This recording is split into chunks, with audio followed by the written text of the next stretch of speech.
Alright, I'm gonna start eating on these chicken legs. I got them at the local Rosars and Colfax. But the reason I got them specifically is because I got these semi-tame cats that hang around. And I think the rodent population is getting decimated by them.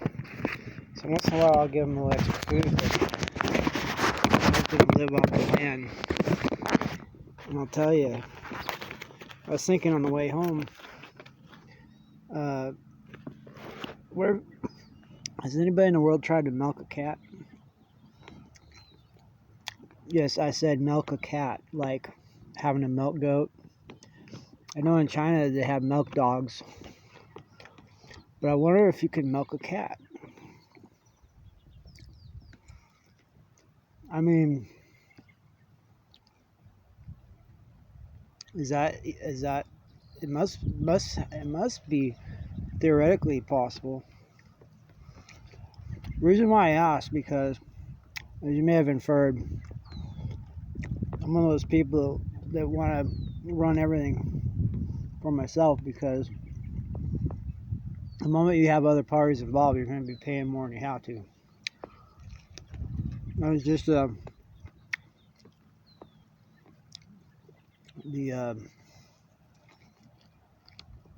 thing I've noticed through life. There are some specialized issues where if you can rent the expertise or the equipment, it'd be less expensive. But for daily use items, it's better if you own it.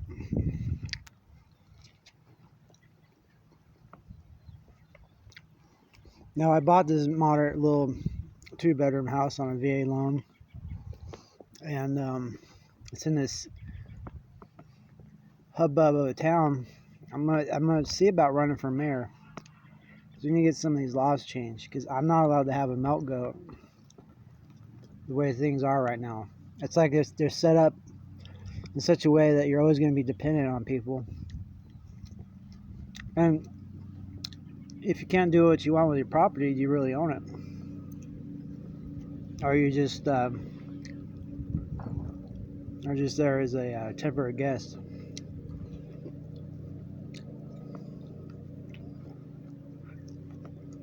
Now they complain about the grass and stuff growing around here, but then they don't allow goats.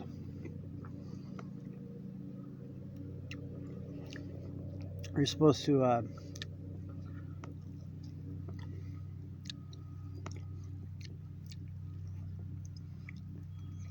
mow it with machines.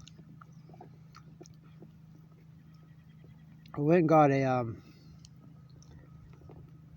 electric lawnmower. Works pretty well.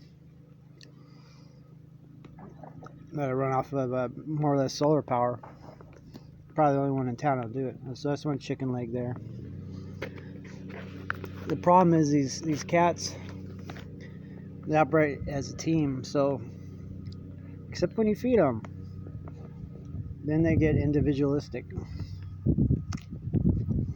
And I was talking to my uncle. I thought of some ideas. Have you ever heard the term financial cannibals? My uncle and my aunt, they're running around in Oregon right now having a good old time. They called me when I was in the bathtub, and I just kept talking to them because time's limited. But I was telling my uncle, yeah, I know there's a lot of families from, well, I'll couch the language, a lot of families from other countries that work as a corporation or a team. And I said, I'm from a family where it's a bunch of financial cannibals. And wow, he got pissed. People get pissed when you tell them things that hit close to home.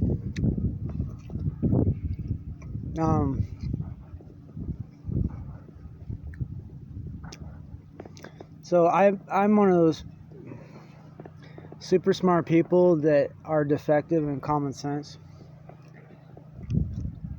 And I got myself in a lot of trouble financially. And I can say that I'm smart in all the ways that don't matter. I'm recovering though. But my family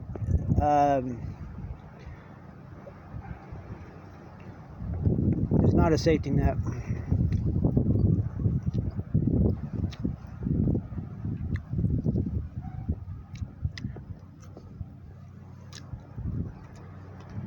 And by might or by spite, you're supposed to make it out on your own and do everything yourself, not expect any help. And I think organizationally, that's flawed.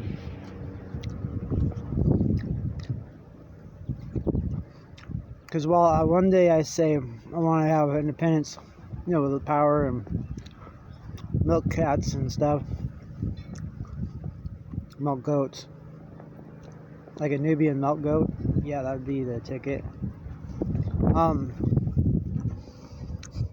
There's two. Where are the cats? They should be here. Maybe they're asleep. On the other hand, I think a family should be more or less like a company where everybody is an employee and the family name is the brand name. Because otherwise you're just a free agent, cheap labor for some other people in the world.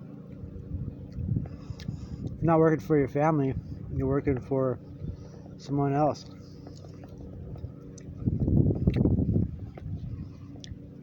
And I think that's a key ingredient. You see a lot of these financial one-timers that win the lottery or otherwise strike it rich, but in a few generations or less, there's nothing left. I think that's a missing ingredient for having a family dynasty or a ruling class or something like that. You've got to have a network of individuals closely related, interest-wise and kin-wise, for the whole group to succeed. Because if you look at some of these folks, they're well-to-do, and then you look at some of their in-laws. Oh, here's a cat. See what happens.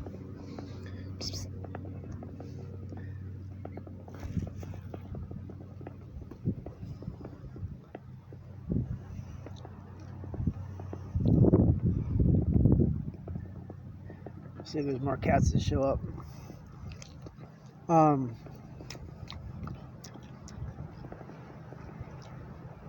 What was I talking about? Oh yeah. If you see a well-to-do individual, and then you look at their family and they're paupers or they're screwed up, there's something wrong there. That's like a company, like a brand name, where the employees, some of them are wackadoodle.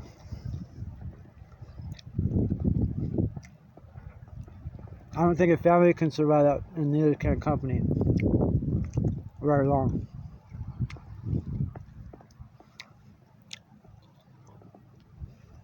And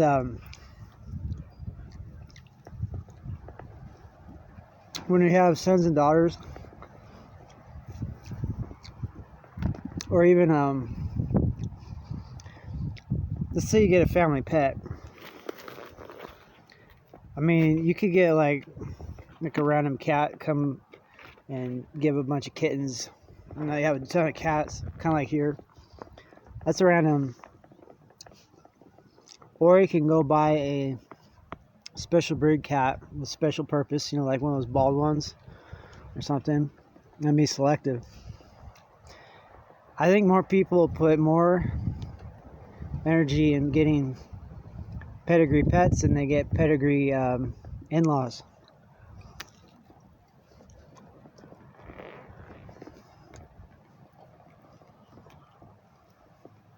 like when your son or daughter are dating someone, the person should be going through a background investigation, should be going through a credit check, should be going through a psychological evaluation, should be tested physically fitness, like an army physical fitness test. What else? They should have a financial, what are their assets, what's their educational background, and then their family should be gone over too, to see if there's any bumps on the log.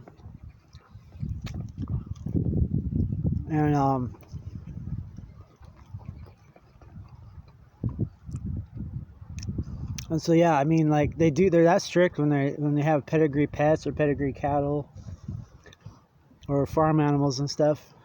Everything's looked at very closely. Oh yeah, I should have a genetic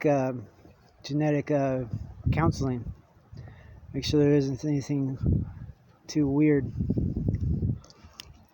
Now on the prowl coming up is the most friendly cat of the bunch. It tries to manipulate me by being nice. And it works.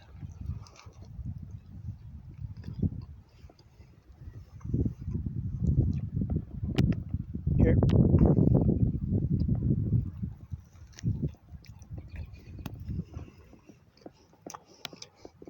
I left a little bit more meat on